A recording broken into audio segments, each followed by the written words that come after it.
spent a few weeks talking about St. Augustine, and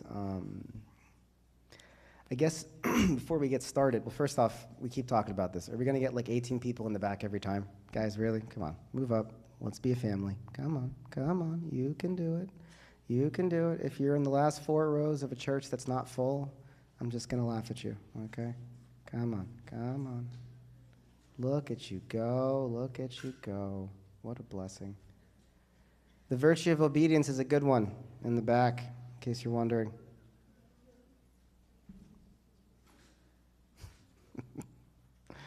Lord. Okay. I'll take like 15% compliance, I guess. Okay.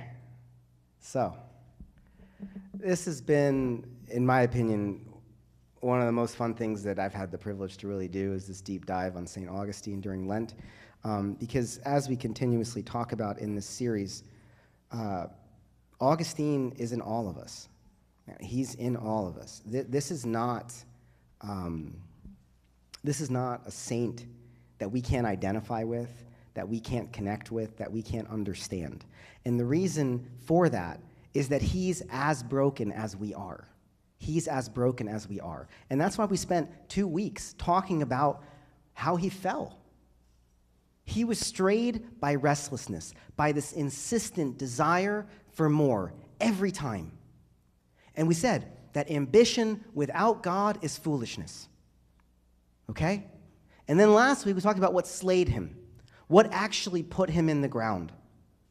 Does anyone remember what that was? It was his stubbornness. It was his stubbornness. And for many of us, again, stubbornness is it's a character flaw, right? Inside of us, where we believe that we should be persistent. But the difference between determination and stubbornness, again, is the presence of God in the decisions, the presence of God in the guidance, the presence of God in the walk, in the passions, etc., etc., etc. And so I spent 2 weeks beating on my guy because we needed to understand where he had been in order to get to where he was going.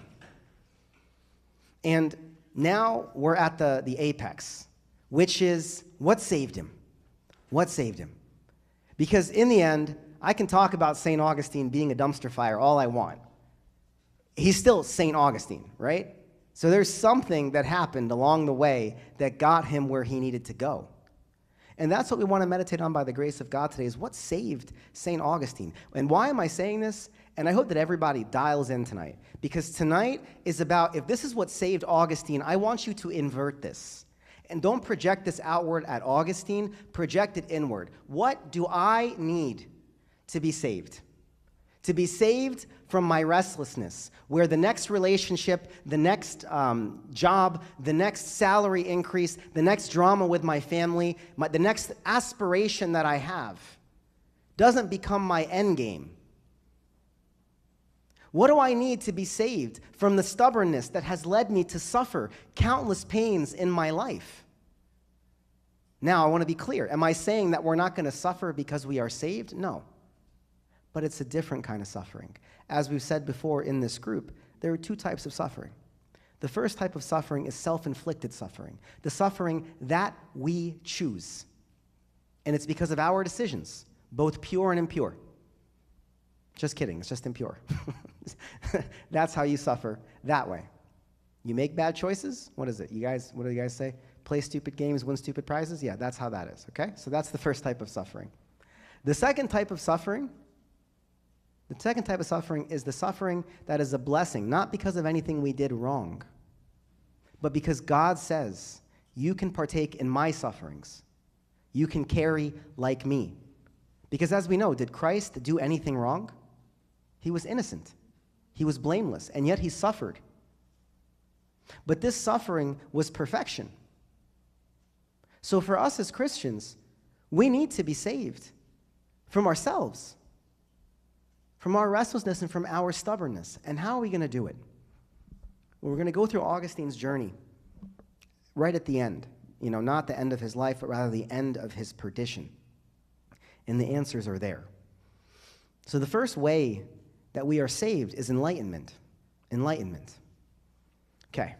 So remember I talked about Augustine's journey, right? He started in Algeria or Tagaste, right? And then he went to Carthage for school. And then Carthage wasn't enough, and he went to Rome. And Rome wasn't enough, and then he went to Milan. And what was Augustine always craving? He was always craving truth and meaning. Truth and meaning.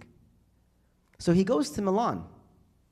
He goes to find more opportunities to shine, to be great, to have his mind challenged by the most brilliant minds in the world. And his mother goes with him. St. Monica goes to Milan as well. But what does St. Augustine find? What does he find in Milan? Or rather, who does he find in Milan? For those that know the story of St. Augustine, who does he find in Milan? Anybody know? Who is the father of St. Augustine? Not the literal father. The spiritual father. Anybody? St. Ambrose. St. Ambrose. I love that name, by the way. Ambrose. So cool. Ambrose. It's powerful. But I guess in Arabic it's Ambrosia, which doesn't go well. So that's why I opted not to take that name. So he goes to Milan, and he meets St. Ambrose. And do you know why St. Augustine didn't like the Bible? Anyone know why St. Augustine thought the Bible was childish? Anybody know?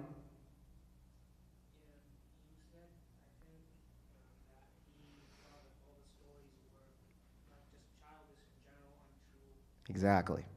He found all the stories to be childish and simple, and he wanted to be challenged.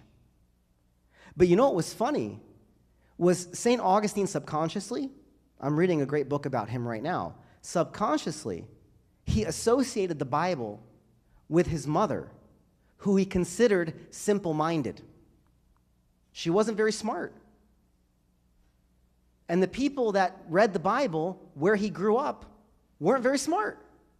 So he associated the Bible with dumb people. Funny enough, he goes to Milan and he meets Ambrose. And you know who he finds? His intellectual equal. For the first time, he meets somebody in his life that's just as smart as him. Just as smart as him. But with a spiritual force inside of him. And Augustine says something fascinating. He says, when I met Ambrose, I met someone and I was impressed by his knowledge because I had heard about it. But I was captivated by his fatherhood. He came to me with open arms and told me that I was the blessed son of tears because Monica had gone and spoken to him about St. Augustine. So all of a sudden now, he's being enlightened two ways. He can be challenged spiritually in the mind, but he's also seeing that it's not all about knowledge. His Grace Bishop Curlis was here this weekend and visiting, giving us the blessing. And he met with the servants, and he talked to the servants. He said, you know what the most important part of the service is? You know what he said? Discipleship. Discipleship. Discipleship is the most important part of the service. Actually, the way Sunday school was created, the classes were no more than 12 to 15 people. This is back when the Protestants and the Catholics were doing this back in the 1500s. And you know why? Because it wasn't just about receiving the words in a lecture. It was about living the word. And when you're in a 12 to 15 person group, you can impact each one individually. So discipleship mattered. So Augustine is learning for the first time in his life, discipleship is the path to enlightenment. What does this have to do with us, Abuna? You're talking in all these circles about nonsense, about some guy. Here's what I'm going to tell you this matters, why this matters. Guys, we're looking for the wrong answers. We're looking for the person who can outsmart us. The person who can answer every single hypothetical question about our Bible. Every hypothetical question about our faith. Well, what about this one person in the middle of nowhere who never received the Bible and never received that? Is that person going to hell? What? Okay, one person in an entire world on a remote island that has access to no technology. This is a 1 in 10 billion person right now at this point, the way the world's interconnected. But we want someone that can give us the perfect answer. And by the way, perfect answer doesn't mean it's right.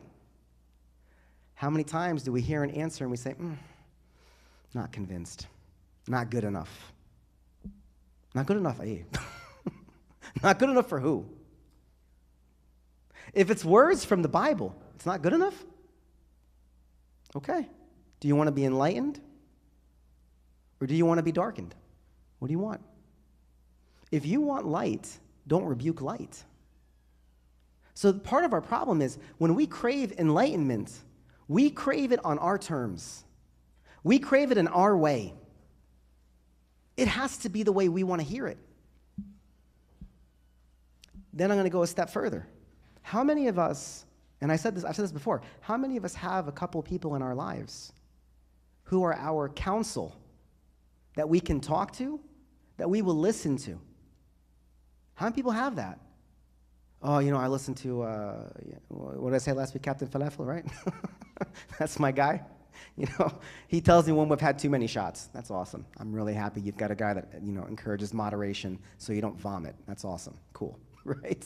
Or the person who says, hey, you can be in the relationship. I guess you guys can fool around, but just, don't go all the way, because that's too much. That's the line. Okay. What am I telling you? We have these people in our lives that we say guide us. But are we being guided to enlightenment? No, we're not. Because we're not pursuing enlightenment. If you want light, let light in. Every single one of us here tonight should have a father of confession. Every single one of us. And you should be seeing your father of confession once every 40 to 50 days. No excuses. Why? Because what you're asking for is two things from God. Let me hear what I need to hear, and let me hear it in a way I can accept it. But God, I'm giving you the keys that this is the person I want you to speak through. That's why I love the, I've got a father of confession for these kinds of things, and I've got a Abuna so-and-so for these, and Abuna so-and-so for these. It's like, cool. Or the best one is, I ask 9 Abunas the same question. Let's see how this goes. Well, according to my calculations, 4 said no, 3 said yes, and 2 kicked me out of their office. Majority says, I'm doing what I want. God, I can't hear you. Where are you? Why can't I hear your voice? Well, because you've asked 9 people to speak like God. What are you doing? What are we doing? We shop for the answer that's the most comfortable. We shop for the answer that makes us feel the best and requires us to change the least. This is not enlightenment, my brothers and sisters. This is how you keep the lights off in your spiritual life. Our Father of confession needs to be able to tell us the truth in a loving way, and we have to have ears to listen. But it goes deeper than that, because if we really crave discipleship with our fathers of confession, this is where we see a father. Someone who can guide us, who can support us, who can encourage us, who can lift us up, who can be there in the darkest moments, not with an I told you so, not with a how could you, but with a it's okay, we're going to get through it. This is what we need. St. Augustine finally realized that. Part of what saved him was this relationship with Ambrose, because he was captivated by this man, not just his mind, but his heart. If you expect every priest to know every single thing about every little thing, good luck. I barely know how to spell my name. Give me a break. All right? Every one of us has gifts. A father of confession told me once, you need 2 things with a priest that you're going to confess with. 2 things. Proximity, so you can get to them, and style. How do you receive feedback? If you receive feedback, you need it to be direct. Don't go to someone, it's okay, Jesus loves you, it will be fine. You need someone to kick you in the butt. You know Jesus loves you. You don't need comfort. You are comfortable, okay? And if you're somebody who's like, oh my gosh, I didn't look at the ingredients, and there was cheese in the chips. Yo, Bubba. Calm down. Right? What's your style? You know yourself. I know myself. We need someone who can reach us. Okay? Because when we are reached, then we can be taught. You thought I was going to say teached because it rhymes. No, I didn't. All right. And the other part of that, when you think about enlightenment, just to keep in mind, it's not just somebody you think is smart, but someone who lives according to the Spirit. Someone who lives according to the Spirit. St. Augustine says something beautiful in a sermon. He says, you cannot be your own light. We are in need of the enlightenment. We are not the light. You need to trust yourself to someone. Will you entrust yourself to the one who gave himself for you? In the book of Isaiah, chapter 58, verse 11, we read a beautiful promise from God. It says, the Lord will guide you continually and satisfy your soul in drought and strengthen your bones. You shall be like a watered garden and like a spring of water whose waters do not fail. The Lord will guide you if you give him your hand. Are you ready? Are you ready? Do you want light or do you like the lights off? Ask yourself the question. If you like the lights off, then keep sitting in the darkness and wondering why every decision in your life feels like you're stubbing your toe. Super annoying, super frustrating. Why can't I get it right? You got to have somebody in your life you trust. Start with your father of confession. So the first way that St. Augustine was saved and that we can be saved is the life of enlightenment. The life of enlightenment. The next thing that was important, friendship. Friendship. This one's really interesting because Augustine was very much he was very much about himself, right? But you know something that actually the book I'm listening to, it was really funny. It was saying one of the things about people that are loners is they want an audience. I'm going to go discover myself. Do you want to come see? Oh, yeah, I'm down. So you almost need someone to chronicle your life, right? This is where reality TV came from. I don't know. But the point is, deep down at our core, what do we need? What do we need? What do you want more than anything in the world, do you think? What do you think human beings want more than anything in the world? Love, okay. But love, what does that look like, though? Understood. Okay, we're getting somewhere. Purpose, okay. Community. We are looking to be noticed. We are looking to belong. When we belong, it's love. When we belong, it's purpose. It's all the things that you guys said. So we need to belong. You know, we want to go find ourselves, but we want to share it with others. We're not wired to be these beings that just shut down and go inward. That's why we say monasticism and celibacy is a calling. It's a unique calling. Now, here's the thing about that. We all want to belong.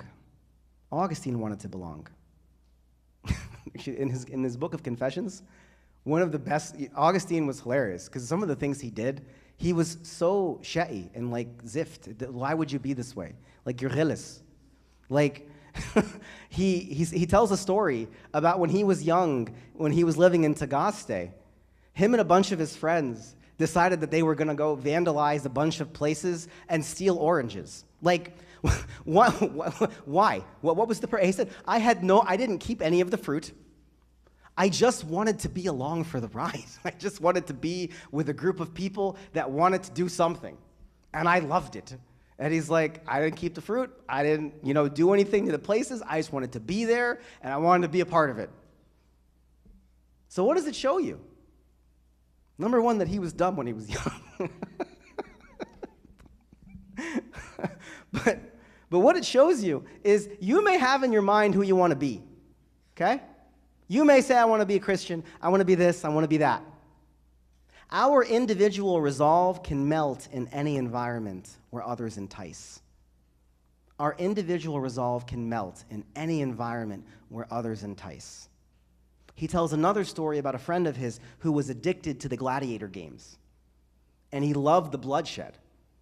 And so the guy's like, I'm done with this. I'm never doing it again. You would have to kill me for me to enjoy this.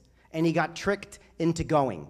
And he's sitting there, and the story goes that his eyes were closed and his ears were covered, but he scratched, and all of a sudden he could hear, and he heard it, and then the hearing, he tensed up, and then he looked, and all of a sudden he was back to what it was. What does this tell us? Relationships matter. When Augustine was finally converted, he had a friend with him in the garden. The father, St. Ambrose, the first person that touched his heart. More fellowship. Being around people who craved the truth forced him to pursue the truth. We got a bunch of people in here tonight, which is awesome. And I tell you guys every week, if you see someone you don't know, be welcoming, be kind, be encouraging. But let me also be clear about something. Show up to know him. And show up to connect with him. Not because it's a social hour alone. We should want to be lifted by every person in this room. And you might not have a lot in common with somebody. You guys might not vibe over sports, fashion, travel, career, education, whatever. But you know what you can bond over? That your Lord loves you, forgave you, sees you, knows you, and craves you. Each of you. That is truth. So you show up and say, no new friends. Cool. How about better friendships with my old friends? Ones where the reason that we high-five are because we read together, or we kept the fast together, or we resisted temptation together. This is what we need. Our fellowship cannot sink us. It has to help save us. Who you put around you will elevate you or will envelop you, will swallow you whole. What is your choice? And we've talked about this with boundaries. There's layers for every relationship that you're going to have. But there's no reason that everybody in this room doesn't say hi to somebody they don't know. It's also okay if you say, I've got an exam, and we remember to pray. We remember to follow up the next week. If there's a birthday, you don't know someone's happy birthday anyways. These are simple ways that we connect. But our fellowship is so important to feeling like we are going to find God. You know what? There's a growing epidemic in the world right now, which all of you I'm sure know about if you read some of this stuff. Anyone know what that growing epidemic is in our world?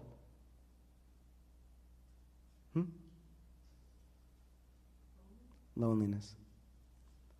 Loneliness is a growing epidemic in the world. It's unbelievable. How can we be more connected than we've ever been and more disconnected than we've ever been? The answer is as simple as you think it is. Our relationships are shallow, and they are not rooted in God. And because God is not on our minds, Abuna, come on, you want us to show up and pray every time we see each other? Wouldn't it be bad if we prayed over the food?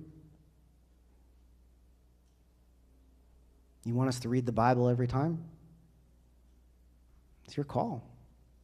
What do you want to get out of your relationships? The reason they become more transactional is that we are treating them like a transaction. We're treating them like an item. This person's supposed to make me laugh. Dance monkey. This person's supposed to make me cry. Get the movie. This person's supposed to whatever. Guys, calm down. We're like, I want to get out of here. Making faces at me like I said something crazy. My point is, what are we talking about? Every single person in your life has a reason to be there, but it's all entertainment for us. So they're all items. We're shopping. We're shopping. And then when we don't like it, what do? We send it back. Where's Christ in that? Where's Christ in that? Where is God in this relationship? Look for friends who pull you forward. Look for friends that'll tell you the truth with love. With love. We've talked about this. Being rude does not mean that you are direct. Okay? I can't stand that. It is the worst thing. If I ever am in a room with you and you are rude with somebody, I'm going to light you up. I was just telling the truth. I don't need your truth. They don't need your truth. There are enough terrible people out there who tell the truth. If Christ is what matters, and Christ is the focus of your relationship, then we speak the truth in love.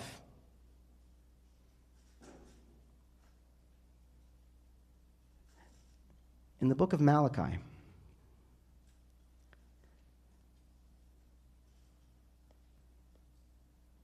chapter 3, verse 16. Then those who feared the Lord spoke to one another, and the Lord listened and heard them, so a book of remembrance was written before him for those who fear the Lord and who meditate on his name. When you fear the Lord, no matter the circumstance, you will speak to one another. The reason that we smile, the reason that we have joy, is because we are Christians.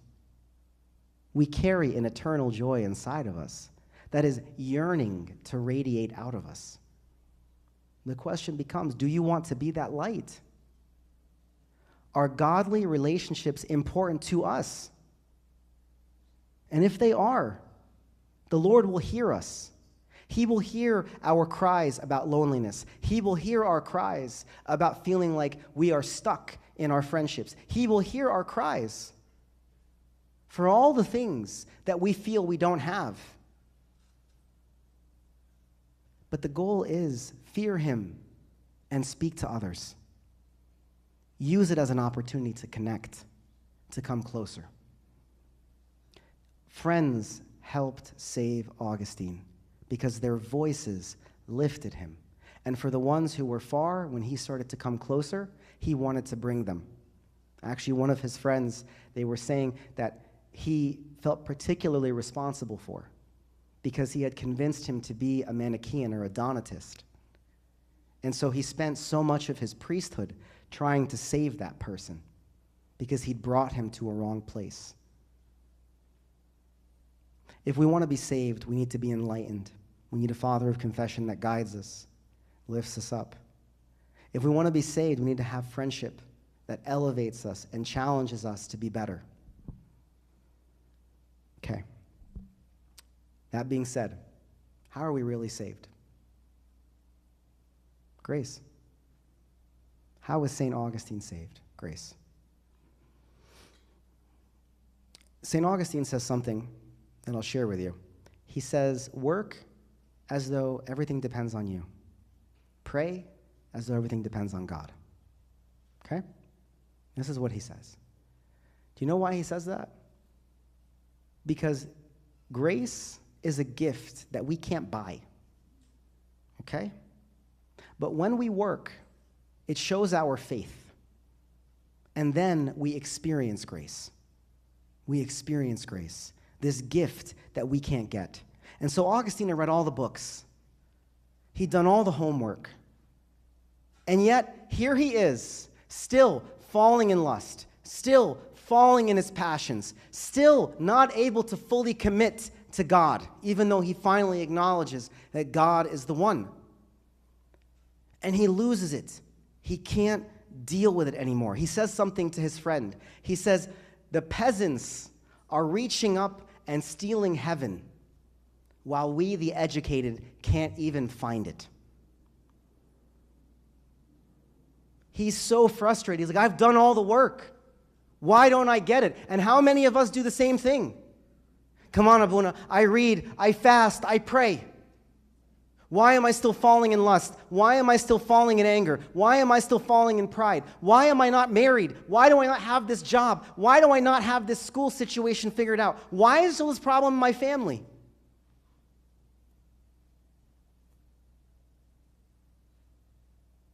Constantly restless because the outcome matters more than the process.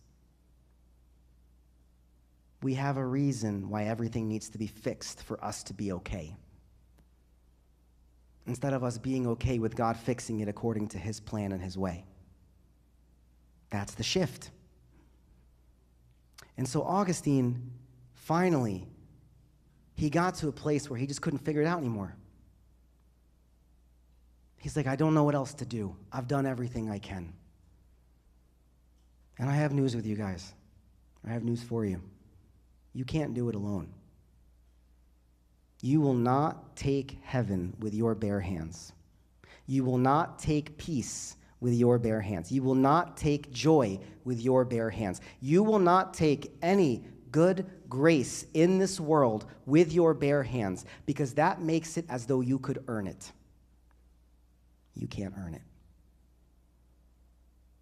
What saved Augustine? What grace saved Augustine? Two things. Monica's tears. Praying for him for 30 years. Well, Abuna, I can't make anybody pray for me. No, you can. No, you can. How many people actually, when you say pray for me, you mean it? Something to think about.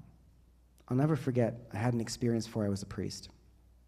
I met someone, and this person was going through a very, very, very big change in their lives. And I saw them, and I congratulated them on the change, and they said, I need you to pray for me. I'm like, oh, yeah, sure, of course. And he grabbed my arm, and he goes, I'm serious. I need your prayers.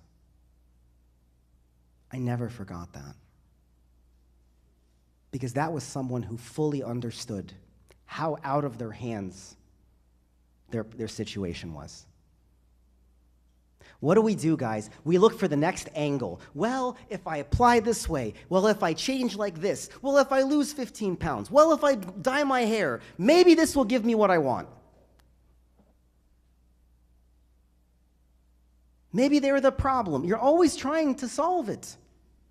I'm not telling you not to do the homework, but I'm telling you, do the homework, turn in the assignment, and tell God the outcome, the exam, the grade is yours, not mine. Make it a God point average, for God's sake, not a grade point average. Not about you, about them, about him. So it was his tears. It was her tears, sorry. But the other part of it, his will being shattered by his dissatisfaction with everything he was yet to experience. Guys, if you don't hear anything I say today, I need you to hear this right now, okay? When our will breaks, when we look at God and say, God, I really don't have an answer. God, I can't fix this problem. God, I don't know how to undo this problem. God, I am out of answers. I'm out of options. I don't know. All I know is you know. And if you know, I need you to step in. Because I'm not okay. When the will is shattered, the spirit soars. It's almost as though it's rocket fuel to heaven. But no, I have to make one more phone call, send one more thing, whatever. Do your work. I'm not telling you don't do your part, but stop expecting that it's going to come by your hands. When you say it was all God when it works out eventually, do you mean it? Do you have a story to tell? That's how you know it was God's. That you have a moment of grace, a visitation of grace in your life when he's the one that brought the comfort, nothing else would. He opened the door that no one else could. He opened your eyes in a way that no one else could do. we have a responsibility as Christians to give him everything we have.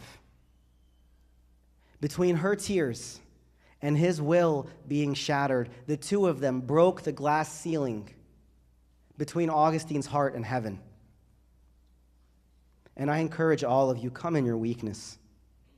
Tell him I am absolutely tired of trying to do this alone, or I'm tired of getting terrible results, or I'm tired of feeling hollow after good results. It doesn't matter when you show up, by the way. It's not, oh, you didn't do it at the beginning of the relationship, well, you're late to the party. No. Every time that you decide to show up, he will show out. He will do what needs to be done. Augustine, he's fascinating because his struggle, his story, was all about trying to do everything he could and realizing how little it mattered without God giving the increase. And he says that I was freed by knowing that it was not me. He says the human will does not attain grace by freedom, but attains freedom by grace. We are freed when we let go and let God. Now, what I'm telling you guys, this is not the ABCs of Christianity, okay? This is not the ABCs of Christianity. Read, fast, pray. No, this is the EFGs, okay? That's why it was there. You got the enlightenment, friendship, yeah, grace. See that? Right? EFG. These are the EFG. This is the advanced stuff. I know it was corny. I'm sorry. I couldn't help it. But this is the advanced stuff. This is the real work. The real work is craving someone to guide us. The real work is realizing it's not our work alone, it's everybody else with us. And the real work is it is God's result, not mine. Do you have the courage to put it in his hands? Augustine's transformation is dependent on the day he fell in the garden and he said, I have no strength left. And he read what he needed to read in Romans, to leave behind everything. And for the first time, it didn't sound like a kid's Bible. It mattered. And why did it matter? Because his heart was finally open. I'll leave you with a prayer of his. It says, Eternal God, who is the light of the minds that know you, the joy of the hearts that love you, the strength of the wills that serve you, grant us to know you, that we may truly love you. And so when we love you, we may fully serve you, in whom to serve is perfect freedom and true grace. It's your time, guys. Lent is the season. Put it down. Tell him, God, I can't. You will. Tell him, God, use your vessels. Have them speak.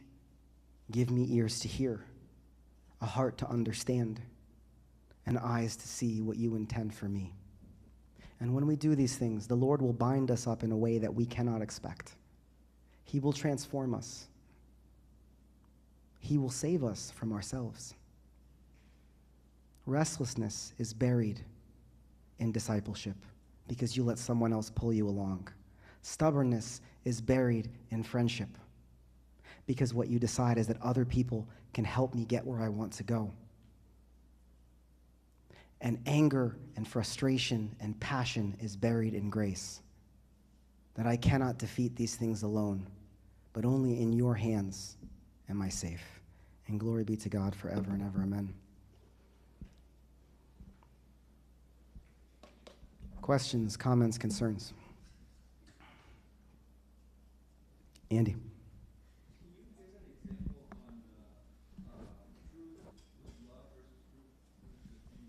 Yeah, so the question was truth in love, not truth in rudeness. Yes, I absolutely can. So, let's say we have a friend who is in a toxic relationship, okay?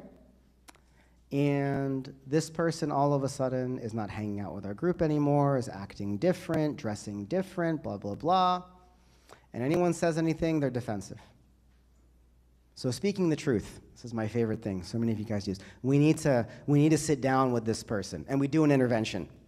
We get 6 people, we sit down, we're like, okay, so you know we love you, right? We love you. We love you. Hey, did I tell you we love you? You suck. Why do you suck so much? Can you not be this bad? Can you changed? You're different. The relationship. How could you? This is speaking the truth in rudeness. Okay? And maybe you don't say you suck, but you guys still don't realize that 6-on-1 is still an ambush, right? That person is not saying, oh, 6 people really care about me. 6 people want my lunch money is what they're thinking, okay? They're not into that. Speaking the truth in love. Who's the person that has the closest relationship with this person? Is it someone in the group? Is it a father of confession? We let that person know, hey, you might be the person to pull this person aside about this problem because you have to reach them. It's a time when we say, hey, are you available for feedback? Do you have the emotional capacity to hear what I want to tell you because I'm worried about you? These are ways you speak the truth in love. You respect someone's time, someone's boundaries, and you make sure you have enough of a relationship to have the conversation. The number of people that have been pushed out of our church because someone who didn't have a relationship said something rude but meant it to protect the church. Get over yourself. Really? You think that one person's shoulders who were uncovered, that's the person that's going to make the whole church fall on his face? Calm down. You're coming from the front to the back of the church to go rock them. What are we doing? There's no love in that truth. There's no love in that. There's a way to communicate. So the truth in love is received, not accepted, received. If you can disagree agreeably, you spoke the truth in love. But if you disagree in a way where you are separated from the person, you've lost them, ain't no love in that. Don't care how much you think you love them. That's that possessive, ungodly love that we talked about. That's that I want to be right love, not happy love. Right? Anybody else? Questions?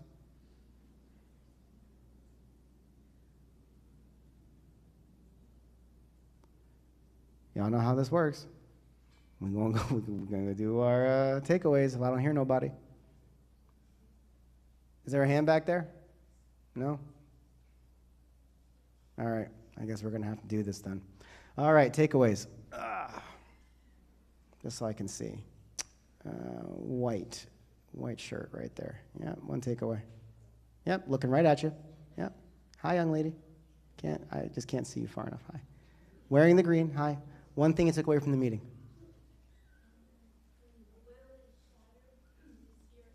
When the will is shattered, the spirit soars. Good one. Okay, cool.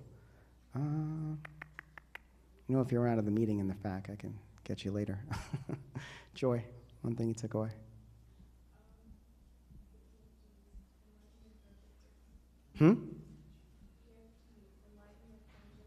Yes, EFG. This is the complex stuff. Enlightenment, and friendship, and grace. All right, Moses, one thing you took away.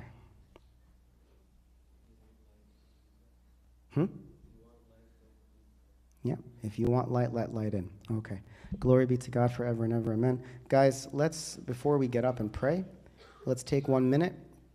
Okay, like we did last week. Let's take 1 minute. That's not good. Everything absolutely just fell behind me, right? Everything fell down. That's good. That's good. Did I even move anything? What's my life? What is my life? Anyway, that's good. In case anyone's wondering,